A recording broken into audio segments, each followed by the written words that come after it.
I wish I had not waited 14 years. Somebody said if you want to lose something, lose money.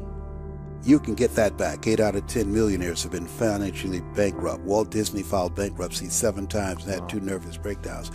But don't lose time. There were 14 years I sat on the sideline. 14 years I said, I don't have an investor in me like Tony Robbins. 14 years that said, I don't have an MBA or a PhD, and I can't compete with these guys. I have the complexion of rejection.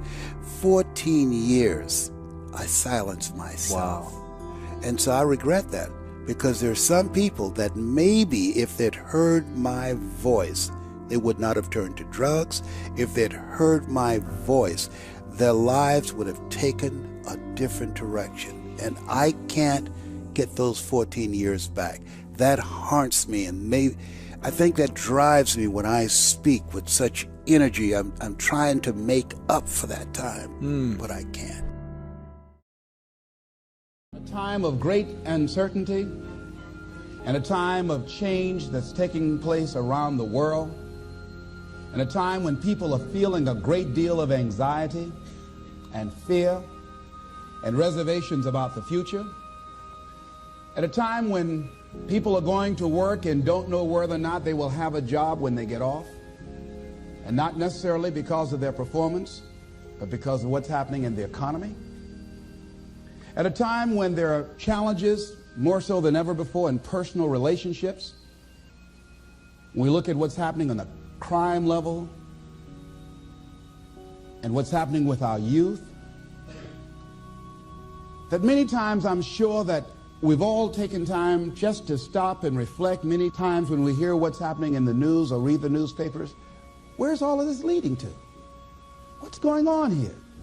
And so I think that now more than ever, we must begin to look at what are the things that we can do that would put us on some firm footing in life, that will enable us to do some things and use some powers that we have, that many of us go through life never ever discovering that we have those things going for us.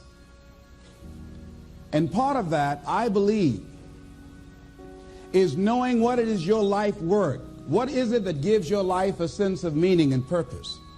Because once you find that, it puts you in your power place. See, if you know what your life work is, I encourage you to start working on it. If you can't do it all at one time, do just a little bit of it. And if you don't know what it is that you showed up to do, if you don't know why you're here, I encourage you to find out what your purpose is here. What is the meaning of your life? What will be different? Have you ever asked yourself that question? I've done that. I remember coming from a friend of mine's funeral, and I was reflecting on how much time I had left. And I went for a walk in a park thinking about this guy whose life was so promising. And I mean, he wasn't an old guy. He was quite young, in fact. And I thought about all of the things that he said he was going to do, and he never got a chance to do those things. And I started thinking about my own life and how much time I had left to do the things that I would like to do. And at that time, I wasn't sure what my life purpose was, what my life's work was. I wasn't sure about it at that time. And I thought about it quite a lot. I had some idea, but I wasn't convinced. That I don't think I felt worthy. I didn't believe that it could be me to do this kind of work that I'm doing right now. And I say to you that if you begin to take a conscious effort to find out what it is that you're supposed to do, I say that it can literally save your life. I said that it can literally save your life. I was telling a group of people of a study that was conducted. Dr. Larry Darcy, who wrote a book called Recovering the Soul, he said human beings are the only living species that has achieved the dubious distinction of dying or having a stroke or a heart attack on a certain day. If you ask most people, what would you say the primary cause of why people will have a heart attack or stroke? Many people will say, well, because they smoke cigarettes, or because of high cholesterol, or because of stress, or because of obesity, and all of those things are contributing factors. But ladies and gentlemen, more heart attacks take place in this country on Monday morning between 8 and 9 a.m. That's when the majority of people who have their first heart attacks have them. 85% of the American public, according to recent studies, are going to jobs that they hate, working on jobs that do not challenge them. They get sick thinking about going. Migraine headaches. After the Sunday afternoon football game or 60 minutes, the anxiety began to build. And come Monday morning, they drop dead of a broken heart. Some of you ought to think about not going to work on Monday.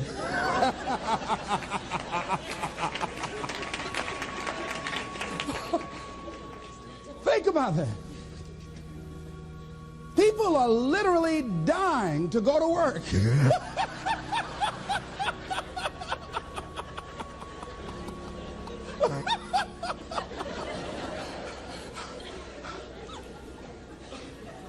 Because, see, when you go to a job and you already know how far you can go, you can already see that proverbial glass ceiling. It's like going to a movie when you've gone in the middle of the movie and you've seen the end and you sit there for it to start all over again, but something is missing. You know what the outcome is going to be. You can't get excited about going through that movie all over again. Am I correct? See, when you're going someplace and you already know how much you're going to make, you already know how far you can go, you're in a dead-end position. It erodes your self-esteem. It lowers your sense of yourself. It creates an inner turmoil. It creates an emptiness in you. So I say that your life is worth finding what it is that you're supposed to do. And I'm not saying quit your job. I'm saying find it and do just a little bit of it. When I wanted to become involved in speaking, I started just learning quotes, listening to other people's tapes, going to seminars, going to workshops, asking other people to help me. Just start working at it just a little bit, but do find out what your work is and hold on to it and don't let your dream go. Don't let it go. See, and here's something else I want you to begin to look at. Why is it that most people don't pursue their dreams or don't do better than what they're doing if they're capable of doing it? I think that many of us don't go the next step because we don't know what to do yet. And I say that the reason that we don't even explore the possibility of what to do is because subconsciously we don't believe that it can happen for us and we don't believe that we deserve it. So here's what I'm suggesting. How much time do you spend working on you? How much time do you spend every day working on your dream? In the last 90 days, how many books have you read? In the last year, what new skill or knowledge have you acquired? What kind of investment have you made in you? So I'm saying that as you begin to look at where you want to go, if you want to make it today, and things are changing so fast you have to literally run to stand still, I'm saying that you've got to make some conscious effort to begin to work to develop you. Here's something else. Most people are not living their dreams because of fear, ladies and gentlemen. I was in Columbus, Ohio yesterday speaking for a particular Ohio department. A young lady named Karen who greeted me, who organized the event. Very talented, very skillful. And she was talking about she wanted to become involved in the consulting business. I said, why aren't you doing it? I said, you have the abilities. I said, you're not here because they like you. You're here because you're doing the job. You're making things happen. And she came up with all kinds of ideas, but finally she said, I guess I can't see myself doing it. I guess I'm afraid. Fear, limited vision, and lack of self-esteem is what keep most people doing things they don't want to do. I flew from Columbus, Ohio to Denver, Colorado to a major communications company. And the person that picked me up at the airport told me about the fact that the company was planning on having a major downsizing, and they offered some of the employees there an early retirement, and some of them will earn as much as $300,000. And they said, this is the last time that you can take this offer. If you don't do it, when we have the downsizing, you might be among those who will lose their jobs, and all you will get is your severance pay. And only 50% of the people who were eligible to take the $300,000 took it. The others were afraid to take a chance on themselves. The others couldn't see themselves beyond that company. They couldn't see life after that company. The same reason that people stay in relationships where they're abused or they're unhappy or it's unfulfilling. They can't see themselves beyond that relationship. They can't see themselves enjoying life without that person. They think that this is all that they can do. The same reason that people get stuck at a certain level in life. They can't see things being better for them. And they think that this is it and this is all they deserve. This is all they've ever seen. It's been passed on to them. And they think that this is it for them. Oh, no. I was looking what Dr. Blanton, Smiley Blanton, who is a colleague of Dr. Norman Vincent Peale, what he said about fear. He said, fear is the most subtle and destructive of all human diseases. Ladies and gentlemen, fear kills dreams. Fear kills hope. Fear put people in the hospital. Fear can aid you. Fear, ladies and gentlemen, can hold you back from doing something that you know within yourself that you're capable of doing, but it will paralyze you.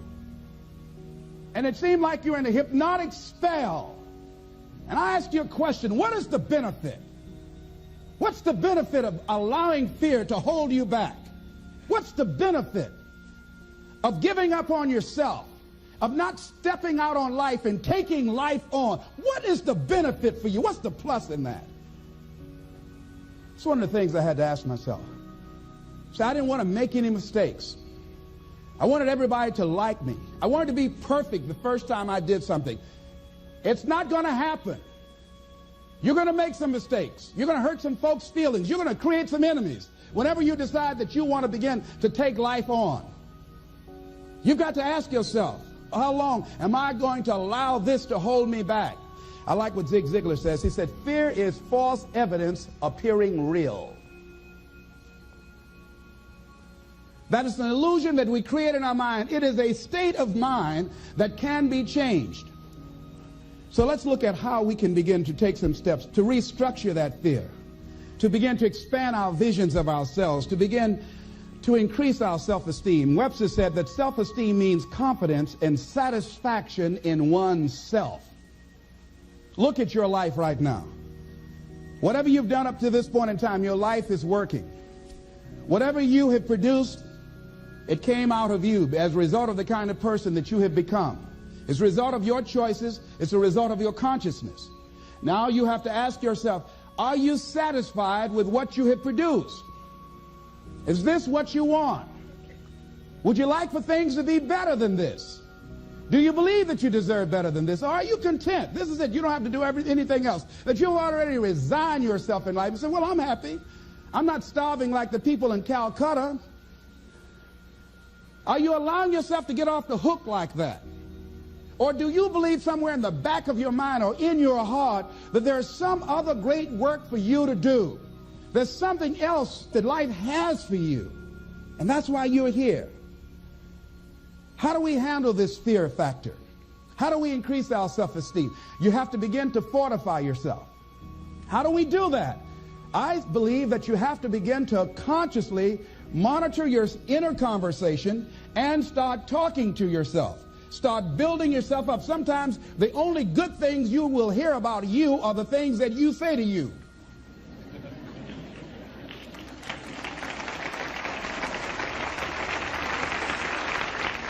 Young lady that was in the audience this afternoon said to me, I told myself yesterday for the first time, I'm proud of me.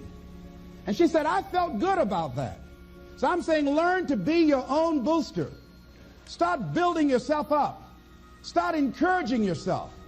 Start saying, I can do this. I can make this happen. When I started thinking about becoming a speaker, I said, yes, I can do this.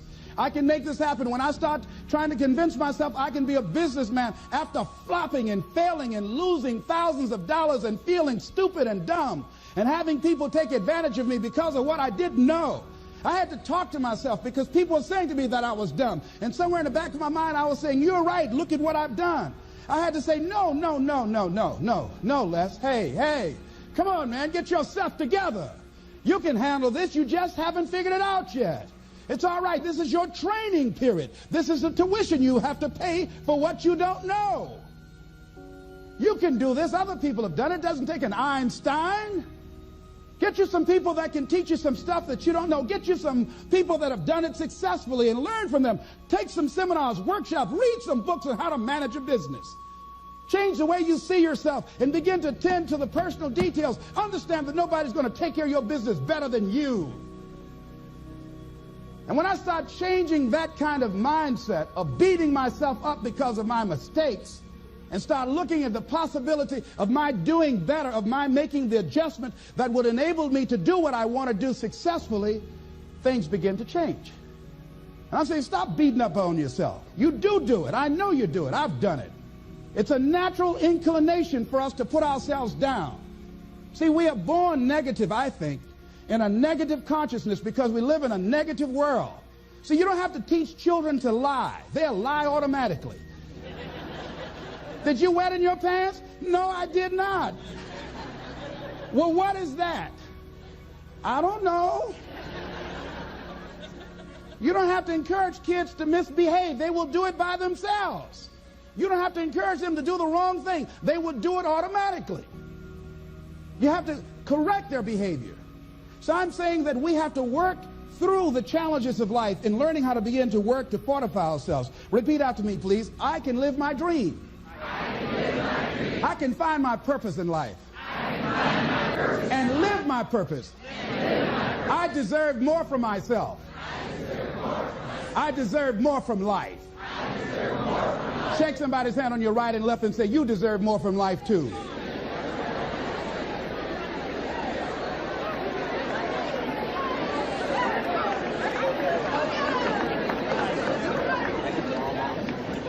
Here's some other things, ladies and gentlemen. Begin to guard your mind against negative programming, like turn off the television. Don't watch the news. Don't watch it. I think that more people have a sense of hopelessness and anxiety about life. If you look at the news, you cannot feel good looking at the news. You'll be scared to death. You're scared to go to sleep. I mean, it turns your power down. You've got to be conscious of that. Don't pick up the newspaper and read it. No. Just try this. Just experiment with yourself. Now, if your job depends upon you knowing certain things, let somebody tell you just about those things. But start filtering the stuff you allow to come in your mind. You know that song you used to have? Say, don't let nobody bring you no bad news. I tell my staff, look here, don't tell me any bad news while I'm on the road. Let me handle it tomorrow. I don't like anybody to tell me any bad news at night before I go to sleep. I can't do anything about it anyhow. Why let me go to sleep with that on my consciousness? No, and my staff, they know that. Say, let it wait till tomorrow. And I have a period of time. Tell me bad news between 10 o'clock and 12 noon. After I prayed and meditated and read my books, I'm fortified, I'm ready to handle it. I deal with them and I'm out of there and I'm going on to something else. So you've got to guard the kinds of things that you put in your mind. See, if you don't program your mind will be programmed because human beings are goal-oriented. That's why we die of broken hearts early. That's why we're running through life to early grades. We're going through life, ladies and gentlemen, and I think that Henry David Thoreau said that most men live in quiet desperation. Most of us go through life running scared. Larry DeAndre, who I think is going to be one of the greatest motivational speakers around today, told me a story, a true story of a friend of his, that every day when he came home from school, when he would get to a certain block in his neighborhood, there was a neighborhood dog that would chase him. And that dog would start after him barking. Boy, he would run, just running from that dog every day. Finally, he just got tired of that dog chasing him every day. He said, this dog come around here today, I'm going to take a brick or something and bust him in the head. So he was walking home that day, minding his own business. Sure enough, Same area, there was that dog there. And the dog started barking, he started running, he saw a brick, and he stopped and picked up the brick and turned around, and the dog got close to him. He realized the dog didn't have any teeth.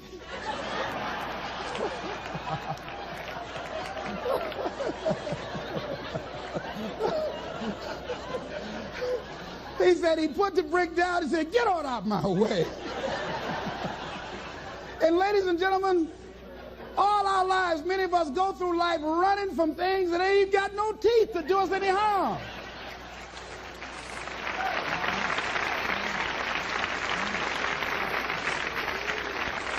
Haven't you been afraid to do something, and then after you did it, you say, "Whoa, if I'd known it was this easy, I would have done it before"? Haven't you ever had that experience? Raise your hand. Absolutely. So we created this in our minds, false evidence appearing real. We made it real in our minds. That's why Churchill said there's nothing to fear but fear itself. That's the destructive monster. So turn off things that can contribute to your fear. Turn a deaf ear to people that all they can do is talk about how negative things are because they have bought into the consciousness of the world. Start attending workshops, seminars, listening to tapes on a daily basis to begin to recondition your mind, to retrain your thinking. Faith comes by what? Hearing and hearing and hearing. Listen to things that can empower you, that can enable you to create a new reality for yourself, in a new life for yourself.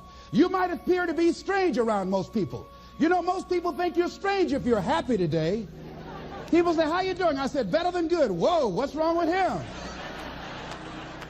Just go around smiling and watch people. Look at this. Is this a weird guy over here?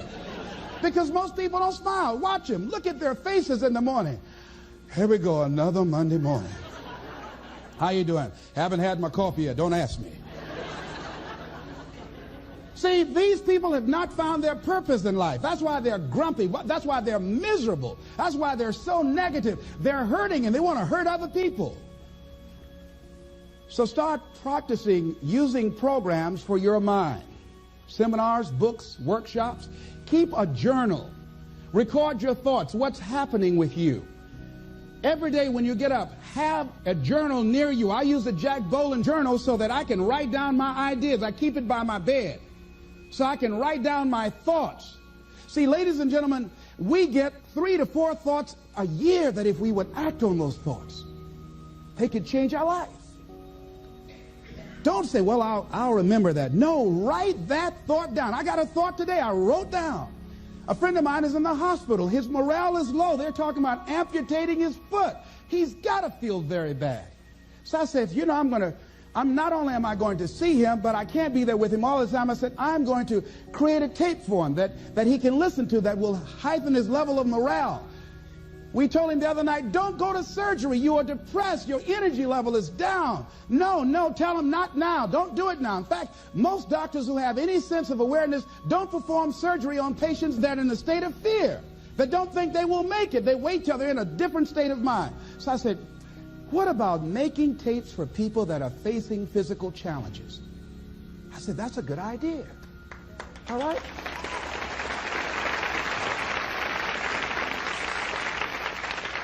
See, there are ideas that can come to you out of things that appear to be negative. I have a friend out of Chicago, just met him. He was 23 years old. And this guy, he went financially bankrupt 2 years ago, ruined his credit. Guess what he decided to do? He found a blessing in it. He wanted to restore his credit. It was very challenging, very difficult. And he realized that a lot of other people during these particular times had ruined their credit. So now he started a credit repair business. Last year he earned over $100,000 helping people to restore their credit.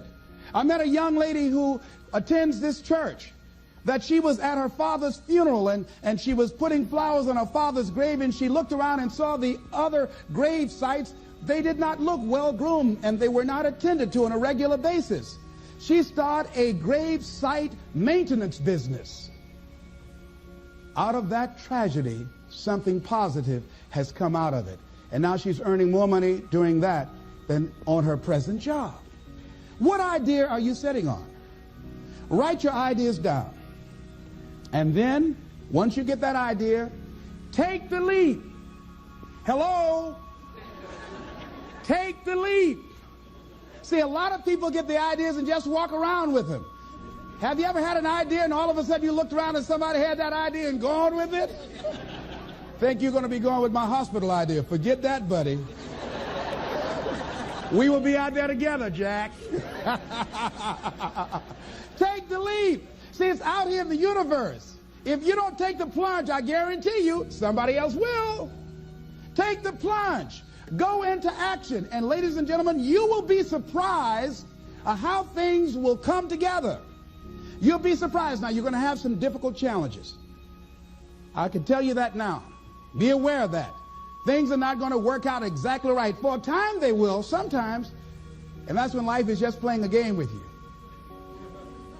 I want you to feel good and relax. And then after a while, say, okay, the honeymoon's over now. And then life will come over there and slap you side the head. Say, what you doing out here? Well, this is my dream life. Is that right? Come over here a minute. Oh, you went to the seminar, huh? Come here.